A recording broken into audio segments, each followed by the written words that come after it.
It's Showtime, extended ang kontrata sa GMA7. PBB, ipalabas kaya sa GM Telebabad? ABS-CBN, inaawitan ang third slot sa GM Telebabad para sa PBB. It's Showtime, umaari ba sa ratings dahil sa patok na segment na especially for you? Dahil sa magandang ratings ng It's Showtime, posible kayang ma-extend na ang a-6-month contract na pinirmahan nila. Iyon ang kinukulit ng ilang netizens kapag nagpo-programa kami sa DZRH, kung totoo bang 6 na buwan lang ang pinirmahan ng It's Showtime sa GMA7. Iyon ang isa sa kumakalat na kwento kaugnay sa collaboration ng GMA7 at It's Showtime. Hindi lang daw ang It's Showtime ang programang mapapanood sa GMA7 kundi may kasunod pa. Totoo bang sa Kapuso Network na rin mapapanood ang Pinoy Big Brother, PBB?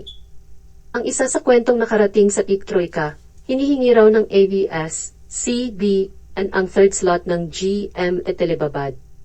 Ito ang time slot dati ng Unbreak My Heart at kasalukuyang oras ito ng asawa ko. Pero ang daming naka-line up na drama series na nakatakdang simulan ng GMA Entertainment TV at ng GMA News and Public Affairs. Halos lahat na sisimulang programa ay ilulunsad ang mga promising stars ng Sparkle ng GMA Artist Center. Ilan sa naka-line up at nagtitaping na ay ang Shining Inheritance kung saan ilulunsad ang bagong tambalang Kate Valdez at Michael Sager. Ganon din ang Forever Young na pagbibidahan ng magaling na batang si Iwen Micael at kabilang dito si Althea Ablan at ang Sparkle Teen na si Princess Alia, ang ka-love team ni Bryce Eusebio. Tuloy-tuloy na rin ang taping ng Mommy Dearest kung saan ay susubukan ang bagong patsyan ni Shane Sava at Prince Carlos, ang dating basketball player ng Saint Benilde. Si Shane ay dating ka-love team ni Abdul Rahman. Susunod naman siya ngayon kay Prince Carlos. Si Kate Valdez ay sinubukan ding maka-love team ni Kelvin Miranda. Ganyan nakuha ni Michael Sager ang kanyang mga kamay sa pinto. Muling suso sa isang malaking drama series ang tambalang Sofia Pablo at Allen Ansay. Liz ang magbibida sa sisimulang drama series, ang prinsesa ng City Jail. Maganda naman itong ginagawa ng GMA7 na binibigyan ng break sa magagandang show ang kanilang homegrown talents. Makakatulong kaya sa kanila kapag pumasok naman sa GMA7 ang mga content ng ABS-CBN na pinagbibidahan ng mga brush nilang artista. Ano ang opinyon ninyo rito, mga katroiks?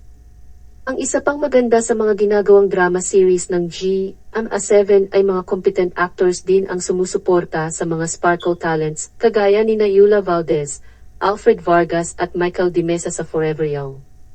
Sina Connie Reyes, Glidel Mercado at Wendell Ramos naman sa Shining Inheritance. Sa prinsesa ng City Jail ay kasama rin sina Beauty Gonzalez, Dominic Ochoa at Kempy De Leon. At sa Mommy Dearest ay mga bigatin din ang kasama ng mga Sparkle stars na sina Amy Austria, Camille Prats at Katrina Halili. Nilalampaso ng It's Showtime ang Eat Bulaga sa Game of Ratings. Sa pag-ariba ng It's Showtime sa GMA, tumaas ang ratings ng mga panghapong drama series, maging ng pre-programming na TikTok Law.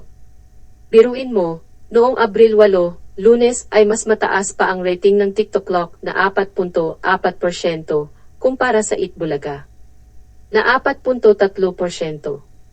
Totoo ba ang naulinigan ng Tiktroika na ikinakasa na ang next teleserye na collab ng ABS-CBN at GMA7? Kung saan magtatambal si Gerald Anderson at ang isang kapuso actress. Abangan kay Julia Montes sa Coco sa kanyang acceptance speech. Julia Montes, tinalo ang kabatch na si Catherine Bernardo for Best Actress. Nagpaulak si Julia Montes ng panayam sa entertainment media pagkatapos ng awarding ceremony ng 7 The Eddies. Parang kinikilig niyang reaksyon sa sinabi naming hinihintay na isi-share niya kay Coco Martin ang nakuha niyang award. Nakuha ni Julia ang Best Actress Award at isa siya sa 6 na box office heroes ng 7 The Eddies, pero hindi niya nabanggit si Coco sa acceptance speech.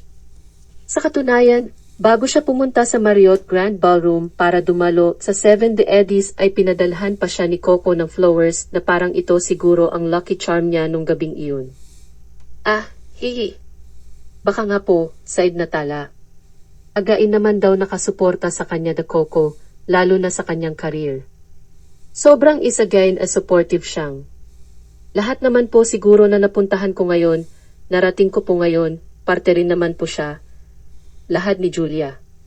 Dahil una po ang walang hanggan, siya po ang nakasama ko dun hanggang nung nag-i-extra pa lang po kami, wina rin yung magkasama. So, parang parte na rin po ng naging journey ko. Napag-sweeping na rin ang nakaraang bakasyon tila sa Europe na Cannes ay makapagpahinga raw ang hari ng telebisyon. Ang awards night ng 7 The Eddies ay ginanap nitong Hulyo 7, 2024 sa Ceremonial Hall ng Marriott Grand Ballroom, Newport World Resorts sa Pasay City. Ang delayed telecast ng 7 The Eddies ay nakatakda sa Hulyo 14 na 2024, Linggo, sa All TV. Julia Montes kasama ang co-7 winners ng The Eddies na sina Enchong D Best Supporting Actor para sa Gumburza at Gladys Reyes Best Supporting Actress para kay Apag. Mas na-inspire si Julia dahil sa nakuha niyang parangal mula sa 7 The Eddies. Marami raw abangan sa kanya ngayong taon. Matipid ang sagot niya kapag napagswipan ang tungkol sa gagawing project nila ni megastar Sharon Cuneta. Soon po, sabi ni Julia. Julia as pagbugbog kay Catherine para as a Best Actress. Natalo niya si Catherine Bernardo dito sa 7 The Eddies, pero alam daw niyang masaya sila sa success ng bawat isa. Ani Julia, sobrang kapag nakikita ko siya, na binibigyan ng parangal na nanominate us. Ang layo na po ng narating po namin eh. Yung mga pangarap po namin at ako ang pinaka-proud sa kanya. Sabi ko nga, we ang magkapatid Blue Heart, we ang love team Blue Heart. So, kung ano yung success ng isa, ganun din po ang minang isa. Kasi hindi yun nakikita ng tao sa social media, pero sobrang supportive siya. Sana raw, magsama please need sa isang project. Yes, actually, we really pray and hoping po na merong magandang project na ibigay po sa amin. Kasi iba rin makipag-work sa taong alam mo at mahal mong makatrabaho. So, hopefully soon meron pong project para sa amin, said Julia. Said External Vice President ng SPEED, Society of Philippine Entertainment Editors, ako ang nag-abot ng tropeo ni Julia Montes as one of the 6 box office heroes. Iyon ay para sa pelikula tila ni Alden Richards na 5 Breakups and a Romance, kung saan humuri rin si Alden sa isa sa mga kampiyon ng takilya noong nakaraang taon. Masaya si Julia sa nasabing special award, pero mas masaya syempre siya sa Best Actress Award kung saan katabla niya si Charlie Dizon ng Third World Romance. Wali si Charlie sa 7 The Eddies, kaya kay Julia na muna ang tropeo. Sinabihan ko ang kaibigang Leandro Baldemor na gumawa ng extra trophy for Charlie at agad siyang umuo. Si Leandro ang nagdisenyo ng 31 trophies ng 7 The Eddies. Bantog ang mga Baldemor ng Paite, Laguna sa paglililok. Acceptance speech and na Julia Montes. Bahagi ng acceptance speech ni Julia said the Best Actress, wala pa akong masabi kundi maraming salamat. Kung alam niyo lang po, ako sa'y nagtatrabaho po sa ating industriya, manominado pa lang po ay napakasarap na po sa pakiramdam. Pero itong ibinigay niyo pong parangal ngayon, sobra-sobrang nakaka-inspire pa po na lalo pa pong pagbutihan. Magpapasalamat po ako ulit dahil si Direk Erin, Emma Villamor, ang nagpalabas ng kung anong nilabas ko sa movie na ito dahil sobrang duwag ko po na tao. Sobrang dami ko pong takot at hindi naniniwala sa kakayanan ko kaya siya po ang nagpalabas niyan. Kay Kuya Masi Imerla, ulit na siya talagang nagkumbinsi sa akin na gawin talaga ito at kayanin ko. Pinasalamatan ni Julia ang mga tumulong at nagtiwala sa kanya noong nag-umpisa pa lang siya sa local entertainment industry. Anya, kay Direk Bobo T. Edgar Mortiz, sa Goin Bulilit, kayo po ang unang nagbigay sa akin ng oportunidad na magkaroon ng mainstay show na hindi na ako papalitan kapag nasa set. Mr. M. Johnny Manahan, ang lagi rin pong naniniwala sa akin. At syempre, hindi ko rin po makakalimutan si Sir Dio and Rinal sa lahat po ng role na binigay niyo po sa akin. First adult roles, na serious roles na binigay niya po, siya po ang unang naniwala sa akin. At syempre po, sa aming boses sa ABS-CBN. Si Evie Cory Valenzuela Videns, maraming salamat po. At sa mga hindi ko pa po napasalamatan, pasensya na po. Pero mula po sa aking puso, maraming salamat po. Sa pamilya ko, mahal na mahal ko kayo. Maraming salamat po. Kasama ba si Coco Martin sa pamilya ni Julia? Sa pakikipagtulungan ng Newport World Resorts at All TV, kasama ng Speed sa pagtatanghal ng The 7 Eddies ang Globe Telecom at iFern Kim's Diary.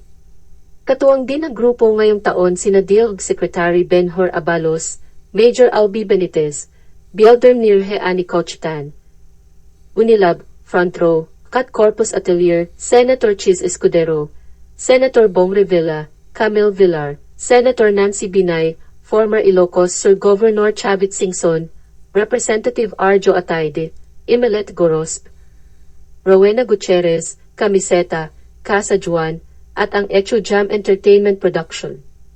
In behalf of Speed, maraming salamat po sa lahat ng nakibahagi upang maging matagumpay ang 7 The Eddies. Well, gusto ko lang namin syempre, alam mo, after all this time, di ba? Kumbaga ngayon talagang kinikilala pa rin ng mga entertainment editors ang pinaghirapan nyo ni Alden. Yung mga best memories mo lang dun from filming. Actually, wala pong specific moment kasi lahat, while filming, lahat siya memorable. Hindi siya magiging the same kung hindi si Alden ang kasama ko, kung hindi si Direk Irene ang nagsulat at ang nag-direct sa amin. So, lahat ng na-experience ko ngayon, it's because of them also. So, it's a very wonderful experience po. Buti you paused your family day-to-day for this. Siyempre, lahat naman ng bagay kailangan din ng reward sa sarili natin. And ito, kasama ko naman ang aming team. So, sila naman ang kasama ko today. And of course, balita namin, mabalik ka sa drama. Ano ba pwede mo i-share? So As of now, wala pa po. Surprise, it's a big project. Very happy ako and very close to my heart tong project na to. So hopefully, pag pwede na po namin i-announce, i-share po namin po yun sa inyo. what made you say yes? Maraming factor po eh. Bukod sa napakaganda po ng proyekto, pinangako ko po yun kay Sir Deo.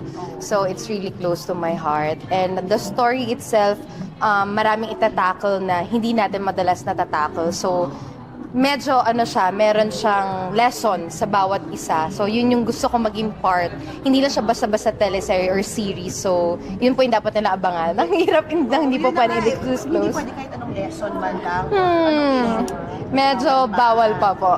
Pwede na ba i-chika kung parang marinig namin sinong makakasama mo? Pwede ba? Bawal pa. Bawal pa. Sige, bibinin muna natin. Go ahead, Ana. So, si Sir Deo, when he pitched it to the Yes po. Actually, supposedly, last year pa to dapat isushoot, pero talagang nainintay po nila ako. So talagang kailangan gawin namin tong proyekto na to and for him. At yan ang ating latest showbiz chika update for today.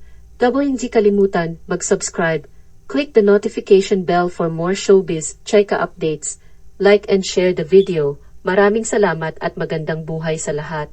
Paalam.